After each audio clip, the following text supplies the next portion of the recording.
Hey there everybody, I just finished a shoot here in the studio and it got me thinking about a few of the questions that you guys tend to ask me from time to time, which is when should you get a studio, pros and cons of having a studio, just basically anything studio. So I figured now is a perfect opportunity to talk about that, so let's chat. Okay.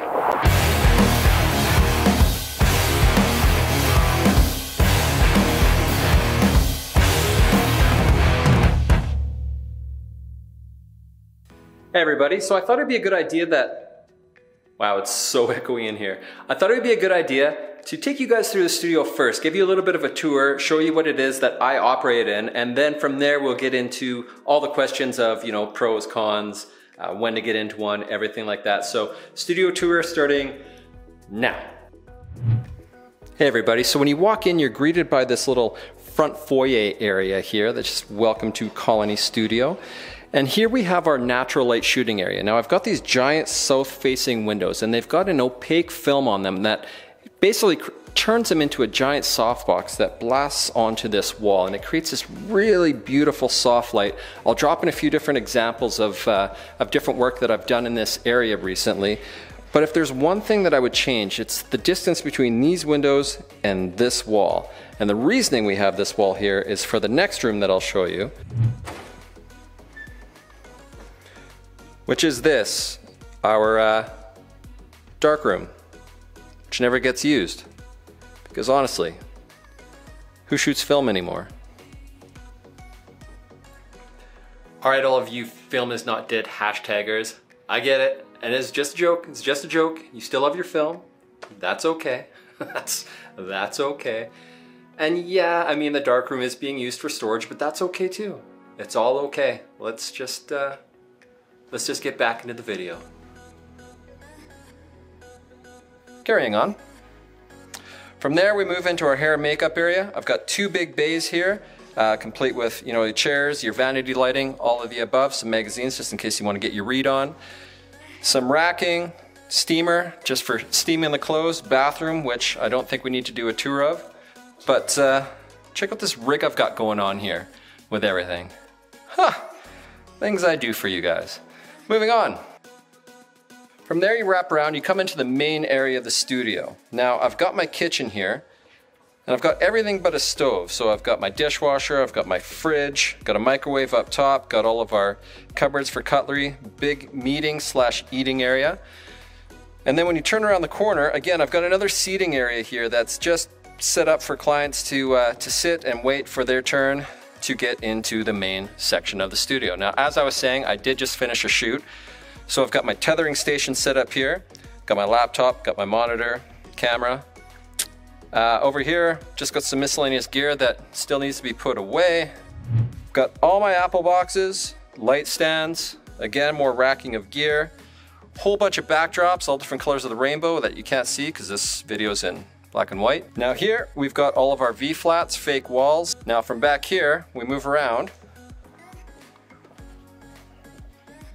And then upstairs we have the loft area, which I'll take you to now. Now up here we have an area, big boardroom table for sitting, having different meetings. We've got more of a decorative wall, which is just covered with pieces of art and some magazines, Polaroid cameras, record player, because that's a necessity. Got an old typewriter here because obviously that is pertinent to every studio space. Got, again, more giant south-facing windows, and then all of these desks that we put in to go with the boardroom table, just if anybody has any work that they need to do, if we've got an art director or anyone else that needs to come up, make a phone call, they've got this space available. Here, another seating area, which coincidentally seems to be set up perfectly for the next section of this video. And then if we look over top of the wall here, we look down into the main area of the studio. But I'm gonna have a seat here and there and continue on. Oh. The one thing about these giant south-facing windows is it can get warm in here. So the big question is when should you start considering getting your own studio space?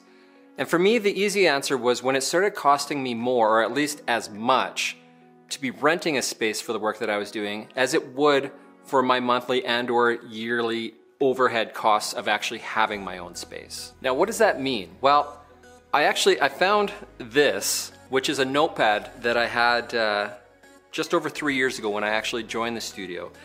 And it's a whole list of pros and cons, different things that, different reasons for and against for getting the studio space. And when I was going through them, the majority of them were pros, different things like being able to book more work, having that wow factor with clients when they walk in. And don't get me wrong, when clients walk in and they see this space, they kind of go, oh, okay, well, this is legit. There's the opportunity for me to charge more because I have this space. There are all these different things that were leading into it. And the one thing that I kept coming back to was that I was afraid of losing money. I was afraid that the money that I was going to put into an overhead on this space wasn't going to be recouped from the work that I was creating. But that was more or less a fear-based thought, because what I actually figured out when I was going through this was that there's at least 3 photo shoots per month that I can't accommodate because I didn't have the space to shoot them. People didn't have their own locations, I didn't have a studio, or the studio timing just wouldn't work out. So when I started looking at that, and I realized that there's 3 shoots at least every month that I can't take on because I didn't have the space to do it, this just kind of became a no-brainer for me. Now, I've had this space for just over 3 years, and I've been very fortunate that never once have my overhead costs ever been higher than what I've ever been able to bring in on the studio. Just the work that I shoot in studio has generated at least triple the revenue of what my overhead costs are just for having this space. So it's worked out fantastic from a business perspective. And again, as you've also heard in my videos previous, I live in Canada, Western Canada. It can be cold here. I think outside it's minus 35 with the wind chill. I'm pretty sure yesterday it was minus 43. That's in Celsius. So for you American friends, that turns into this. It's cold. And I've got this beautiful heated studio that I can bring my clients to, and we can create, we can work. We don't have to try to find some random space somewhere that, we try to tuck into a corner, and they can come in and they can feel comfortable and they can have a little snack and they can do whatever they need to do, and everything is fantastic. Now, I once had somebody say to me when they were looking at studio space, they had this idea of, well, if you build it, they will come. And that's a terrifying way to look at business. It's essentially just kind of like making something and then just hoping and not putting any real thought process behind it. Now for me, I got into the studio when my business started becoming unmanageable with what I had available to me without having a studio. I was losing money essentially. So for me, it just became this super easy process and probably the best business decision I've ever made. Now for some, there's this idea that owning a studio or having a studio space is kind of like this ultimate for photographers. It's this landmark moment of you've done something, you've made it. And that ends up putting a lot of people out of business. Now that's not to say don't do it. Obviously I did it and it's been fantastic, but that's to say go into it with an actual business plan. Figure out what it is that you generate.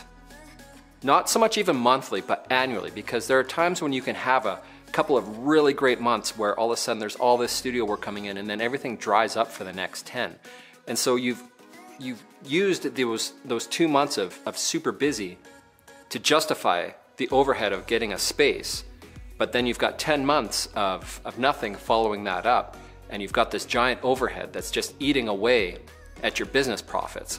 So what I'll say is, actually do the math and figure out, where your business is coming from, what your clients' needs are, because that's a major one. It's not so much about having a studio, it's about being able to fill the needs of your clients. For me, having that studio space was hands down exactly what I needed. But if you're not the type of person that shoots the type of work that I do, or even the type of person that shoots the work that I do but doesn't shoot it in the same way, having a space isn't going to be beneficial to you. So do the math.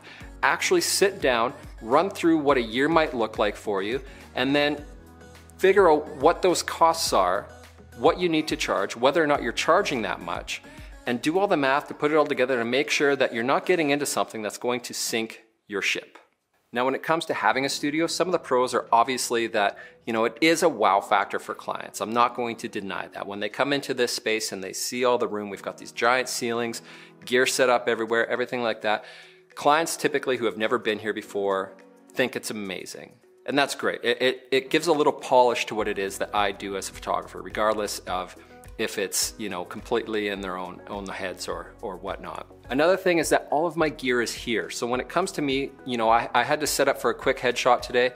All of my gear is here. I just take it out, set it up super quick. Takes me about 20 minutes, another 20 minutes to tear it down. I'm not hauling gear from my house to a location, upstairs, elevators, whatever, trying to set things up. Everything is just, it's a lot easier in that regard. I also have access to a lot more things here. I've got all of my backdrops. I've got tons of stands, all these different things that I don't need assistance to try to haul for me. It's just a really quick grab setup process that it's streamlined a lot of these smaller jobs for me, that it makes them a lot more profitable. And obviously I have a space that I can be creative, whether it's shooting personal work or these YouTube videos or anything that, you know, is something more just for me, that's not generating income from doing client work. I don't have to worry about accruing an extra cost. The space is readily available to me. I just come in when I need to and off we go. Now, one of the downsides though that I will admit to is that it can make you somewhat lazy, if that's the right term for it. And not lazy in that you don't want to do any work, but lazy in that it becomes this space that is so readily available, that all of your gear is right here, that you don't actually have to venture out to find anything. You know exactly what you're going to get when you come into the studio. That it's actually taken away a little bit, I think, from some of my more environmental portraiture. I haven't gone out into the world and just, you know, wung it for a while. And obviously right now, being like stupid cold outside, I have a pretty good excuse for that. But when it does warm up, that's one of the things that I really need to push myself more, is to get out of the studio and put myself into a lot more instances where things are a little bit more sporadic, that you know, I have to think on my feet a little bit more, and just push me a little bit further to do more with my camera than what I've obviously gotten, you know, to be quite comfortable with. The only other con, and which I've already talked about, is just the overhead. Now for me, it's such a part of my business now that I don't actually even notice anymore. It's something that I worried about very much when I first got into the space, but it's been 3 years and now it's just a payment that comes out of my account. It's something that's, you know, I never have to think about and or worry about, which has been fantastic. But it does take a while to get there, and it does take time to build these different things that are a part of our business. What I will say is, if you are looking at a studio space, treat it like a piece of gear. As in, if it's something, if it was a lens that you rented all the time that you could justify purchasing, do it. If it was a lens that you rented once for that very specialty job that you may never ever do again and or might only do once a year, studio space probably isn't the right call for you. Now, there are different things that you can do for studio space if it is that something that you need, but on a less expensive scale. There are different things like dance studios, there's co-working spaces, there's all these different things where you can, you know, rent a space for $20 an hour versus a studio for anywhere between $350 for a half day to $600 for a full day. There are different options that are available to you, because in the end, a studio is essentially just 4 walls with controlled light. If you can find that in a much cheaper way, and you're not dealing with commercial clients that are kind of expecting to walk into something like this, you're putting a lot of money into something that isn't generating you any outcome on the positive side. So look at different things around in the area where you're at. You know, like I said, dance studios are a great place to look. They're big, they're wide, they're open, and they're always looking for people to fill up time. It's usually like $20 an hour, definitely worth a look. And co-working spaces, which pop up all over the place. They typically have like a big boardroom area that you can shuffle some things around in. Might even be a great place to find some clients as they walk by and they get curious about what you're doing. You know, just a thought. So there you guys have it. Obviously, I mean, it's not a super deep dive into getting a studio space. You know, there's different things that happen in terms of leases and build outs and all those kinds of things. If you guys do have those questions, leave a comment down below. I'll answer what I can. If there's anything else that you guys, you know, wanted me to cover in this that I didn't, that's again, you can just leave a comment to, please do. I will answer everything as it goes along.